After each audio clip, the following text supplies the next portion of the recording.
100 రోజుల్లో ఎన్ని పనులు చేసినామో 2 కోట్ల మంది దర్శించుకున్నారు. ఎప్పుడైనా సమ్మక్క సారలమ్మ జాతరకు ముఖ్యమంత్రి అయినాక ఆ పెద్ద మనిషి వచ్చిందా ఒకసారి ఆలోచన చేయరు. ఇంటికి పోయి మా సురేఖమ్మ మా సీతక్క పోయి ఆహ్వాన పత్రిక ఇచ్చిండ్రు. సరే ఆయన రాలేదు అనుకుందాం, కనీసం ఆ పిల్లలకని ఏమైందే? సోమరిపోతులా దున్నపోతులా? సమ్మక్క సారలమ్మని దర్శించుకోవడానికి నామోష చెట్టంతా పెరిగిండు అల్లుడు. సమ్మక్క సారలమ్మ దర్శనానికి రావచ్చు కదా, గాలికి తిరుగుతాడు ఊరు మీద పడి అచ్చోసిన ఆంబోతులాక కేటీఆర్ సమ్మక్క సారలమ్మ దర్శనానికి వచ్చిండా? అంటే వేములవాడ రాజన్న అయినా సరే సమ్మక్క సారలమ్మ అయినా సరే ఇవన్నీ పేదోళ్ళ దేవుళ్ళని దర్శనం చేసుకుంటే అదో నామోష అనుకొని మన దగ్గరకు వస్తలేరు. అందుకే ఇయ్యాల పేదలు గొలుచుకునే దేవుళ్ళు ఏవైతున్నాయో పేదల కోసం ఈ దేవుళ్ళని అభివృద్ధి చేసే బాధ్యత మన ప్రభుత్వం తీసుకుంటుంది. ఎవరు ఎన్ని శాపనార్థాలు పెట్టినా పిల్లి శాపనార్థాలకు ఉట్టి తెగిపడదు. ఉట్టి మీద పాలుంటే పిల్లి కింద కూర్చొని శాపనార్థాలు పెడతాంటే ఆ ఉట్టి తెగి పడిపోను, ఆ కుండ వలిగిపోను అని. అట్లనే ఇవాళ బీఆర్ఎస్ వాళ్ళు పిల్లి శాపనార్థాలు పెడుతురు. ఈ ప్రభుత్వం పడిపోతుంది, రేవంత్ రెడ్డి అయిపోతాడని. ఎక్కడికి పోని 8 ఏళ్ళు ఉంటుంది మా ప్రభుత్వం. 8 ఏళ్ళు తెలంగాణ రాష్ట్రాన్ని దేశానికి నెంబర్ 1 రాష్ట్రంగా, దేశంలోనే అత్యధిక ఉద్యోగాలు, అత్యధిక అభివృద్ధి, అత్యధిక సంక్షేమ పథకాలు చేసి దేశంలోనే నెంబర్ 1 రాష్ట్రంగా తెలంగాణ రాష్ట్రాన్ని అభివృద్ధి చేసే బాధ్యత మేమందరం తీసుకుంటాం. అదేవిధంగా కరీంనగర్లో పెద్ద సమస్య డంప్ యార్డ్ నాకు తెలుసు. అందుకే కరీంనగర్కి ఈనాడు ఔటర్ రింగ్ రోడ్డు లేదు.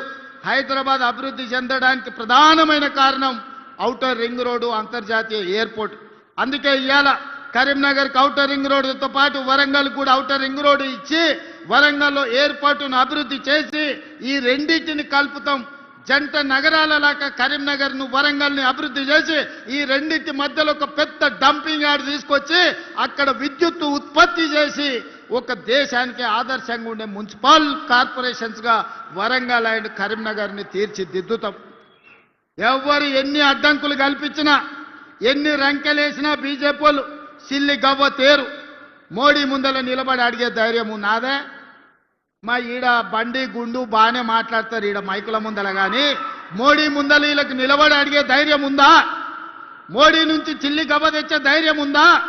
మోడీ వీళ్ళకి అపాయింట్మెంట్ అని ఇస్తాడా? మోడీ దగ్గరికి వీళ్ళ ముఖమే చల్లదు, వీళ్ళ ముఖమే గుర్తు పట్టాడు. మోడీ గుర్తు పట్టేటట్టుంటే Karimnagar outer ring road Bandi Sanjay దేవాలి, వరంగల్ ఔటర్ రింగ్ రోడ్డు తీసుకురావాలి. ఇవాళ కరీంనగర్ అభివృద్ధికి నిధులు మంజూరు చేయించుకురావాలి. ఇవాళ నిజంగానే మోడీ దగ్గర మీకు పరపతి ఉంటే కాళేశ్వరంలో 1000 కోట్లు కొల్లగొట్టిన కేసీఆర్ హరీష్ను బొక్కలు వేయాలి. కారు దందాలు ఇవాళ సంపాదించిన కేటీఆర్ను బొక్కలు వేపియాలి బండి సంజయ్ గారు. మీరు ఈడుండి మా వాళ్ళని బెదిరించుడు, మా వాళ్ళ మీద రంకెలేసుడు కాదు బండి సంజయ్ గారు. మీ శాతనైతే కేసీఆర్ను బొక్కలు వేపియండి. మీకు వాళ్లకు గూడు పుటాని లేదు, చీకట్ల ఒప్పందం లేదు అంటే కేసీఆర్ హరీష్ను కేటీఆర్ను సిబిఐతో నీ బొక్క లేపించినాక నువ్వు మాట్లాడాలి బండి సంజయ్ గారు. మీరు కార్యకర్త నుంచి వచ్చి ఎదిగిరు బాగానే ఉంది, మీరు కౌన్సిలర్ ఉన్నోళ్ళు ఎంపీ అయిన బాగానే ఉంది, ఎంపీ అయిన వాళ్ళు కేంద్ర మంత్రి అయిన బాగానే ఉంది, మీ పరిస్థితి బాగానే ఉంది, కిషన్ రెడ్డిది బాగానే ఉంది. మరి కరీంనగర్ మున్సిపాలిటీ పరిస్థితి ఏముందని నేను అడుగుతున్నాను. ఏం తెచ్చినవో ఏమి ఇచ్చినవో చెప్పు. మీటింగ్ పెట్టుడు కాదు, మీ జాతీయ అధ్యక్షుని తెచ్చుడు కాదు, ఢిల్లీ నుంచి ఏం నిధులు తెచ్చినవో లెక్క చెప్పు. అది మాత్రం శాత కాదు. చేసేటోళ్ళ కాళ్ళల్లో కట్టె పెట్టురు వాళ్ళతో చేరి. గట్లాంటి తోతో ఇవ్వడానికి చేరుతాడే. బయటికి మాట్లాడుతావు కానీ లోపల ఏం జరుగుతుందో నీకు తెలియదా బండి సంజయ్ గారు?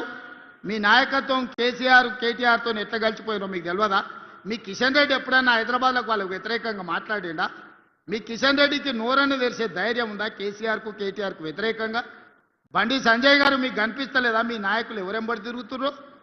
అందుకే మిత్రులారా, ఇవాళ తెలంగాణ రాష్ట్రాన్ని అభివృద్ధి చేసుకోవాలన్నా, తెలంగాణ రాష్ట్రంలో మున్సిపాలిటీలకు నిధులు ఇవ్వాలన్నా ఇవాళ కాంగ్రెస్ పార్టీతోనే సాధ్యమవుతుంది. ఇవాళ సమస్యలు పరిష్కరించే బాధ్యత కాంగ్రెస్ పార్టీ తీసుకుంటుంది. అందుకే మిత్రులారా, ఇంత మంచి కార్యక్రమాన్ని ఏర్పాటు చేసి అభివృద్ధికి పునాదులు వేసుకొని ఇవాళ మనం ముందుకు వెళ్ళాలనుకుంటున్నాం. ఎవరు ఏమి దేరు, ఎవరు ఏమి ఇయ్యరు. ఎవరో వస్తారని ఏదో చేస్తారని ఎదురు చూడాల్సిన పని లేదు. మనకు సత్తా ఉంది, మనకు శక్తి ఉంది, తెలంగాణ రాష్ట్రానికి ఆదాయం ఉంది. ఈ ఆదాయాన్ని పేదలకు పంచిపెట్టి సంక్షేమ పథకాలతో పాటు తెలంగాణ రాష్ట్రాన్ని అభివృద్ధి చేసే బాధ్యత ఇందిరమ్మ రాజ్యంలో మా మంత్రివర్గం అంతా తీసుకుంటుంది. మీ అందరి సహకారం ఉండాలి. కరీంనగర్లో మీరు 8 మంది ఎమ్మెల్యేలను గెలిపిస్తే 50% పదవులు ఇచ్చినామయ్యా. 3 మంత్రులు ఇచ్చినాం, ఒక విప్ ఇచ్చినాం. ఇంతకంటే ఎక్కువ పార్టీ ఏమిస్తుంది మీరు చెప్పుర్రి. 8 మంది ఎమ్మెల్యేలను మీరు గెలిపిస్తే 3 మంత్రులు అయినారు, ఒక విప్ వచ్చిండు, 4 పదవులు ఇచ్చినాం. 2 ఎమ్మెల్యేలు జిల్లా పార్టీ ప్రెసిడెంట్లు అయ్యారు. మీరు ఎంత గెలిపిస్తే అంత మీకు సేవ చేసే అవకాశం పార్టీ తీసుకుంటుంది. పిండిని బట్టి రొట్టె ఉంటుంది, మా అక్కలకు బాగా తెలుసు. మీరు మా గడ్డి గాడిదకేసి మీరు ఆవు దగ్గర పాలు విండాలంటే కుదరదు. మీరు ఆ గాడిదలకు ఓటేసిందంటే వాళ్ళు చేసేది ఏం లేదు. దయచేసి మంచోళ్ళని ఎన్నుకోండి, కౌన్సిలర్లుగా, కార్పొరేటర్లుగా, మంత్రులతో కలిసి పనిచేసేటోళ్ళని ఎన్నుకోండి, మీ సమస్యల్ని తెలిసిన వాళ్ళని ఎన్నుకోండి, మీతోని మర్యాదగా ఉండేటోళ్ళని ఎన్నుకోండి.